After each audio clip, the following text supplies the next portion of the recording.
Hi, my name is Tulsi Achaya and I am a registered psychologist at my rehab team. My background is in counseling and clinical psychology. I have been practicing for the last 18 years. Now, in my role as psychologist at my rehab team, I primarily deal with adults with a mental illness or a psychosocial disability, as it's called. So these could be people with schizophrenia, depression, anxiety disorders, personality disorders, eating disorders, and so on and so forth. I also provide behavioral consultancy for OTs and physiotherapists in their work with people with intellectual or physical disabilities. Now, what are the sort of assessments I offer? I primarily offer functional capacity assessments for people with a mental illness. I also provide diagnostic assessments to clarify their symptoms and their diagnosis further. I offer cognitive assessments as well as risk assessments. Now, the way we go about doing these assessments is by through behavioral observations, but we also do lengthy clinical interviews and use standardized assessments as well as checklists.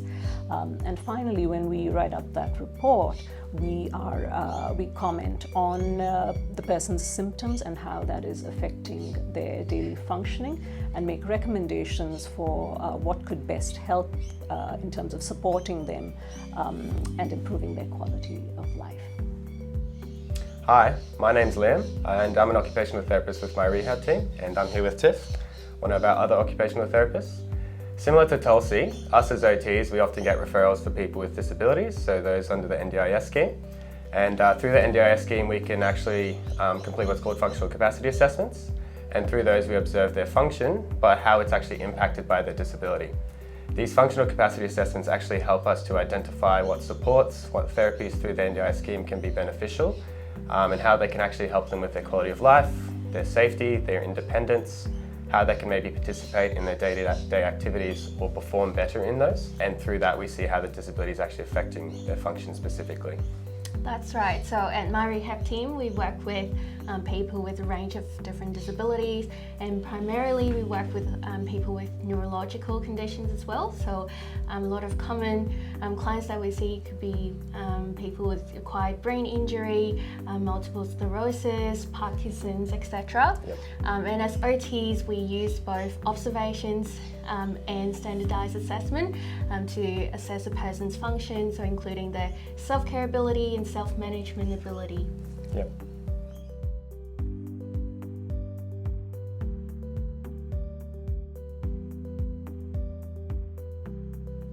Okay, let's talk about what a functional capacity assessment is. So a functional capacity assessment is a very comprehensive assessment where we look at a person's everyday functioning. So for OTs, we would look at a person's self-care ability, such as toileting, showering, the self-management ability, so how they manage their everyday lives, and also looking at their social connection as well, what they do outside of home. So as OTs, we would go into their home and do observations and looking at how they manage their everyday functioning, so we can look at what deficits we could address and coming up with recommendations that would help with their everyday functioning.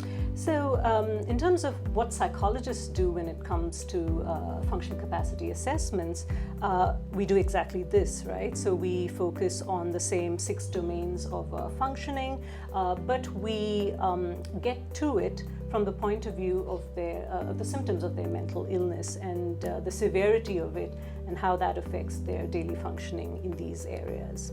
Mm-hmm. I think a key part about functional capacity assessments is knowing when you would refer one and when a good time is to get one requested through our services. That's right. I think when an upcoming plan review is happening, or if you have a client who has a disability and their needs just aren't being quite met, Tulsi or even a physiotherapist, they can provide key consultation around specific presentations and disabilities. So as Tulsi covered, those psychosocial presentations such as schizophrenia. With the physiotherapist, they'll provide key consultation for physical and neurological disabilities. Yeah. And then us as occupational therapists, we definitely are well-rounded for covering the cognitive, the intellectual disabilities.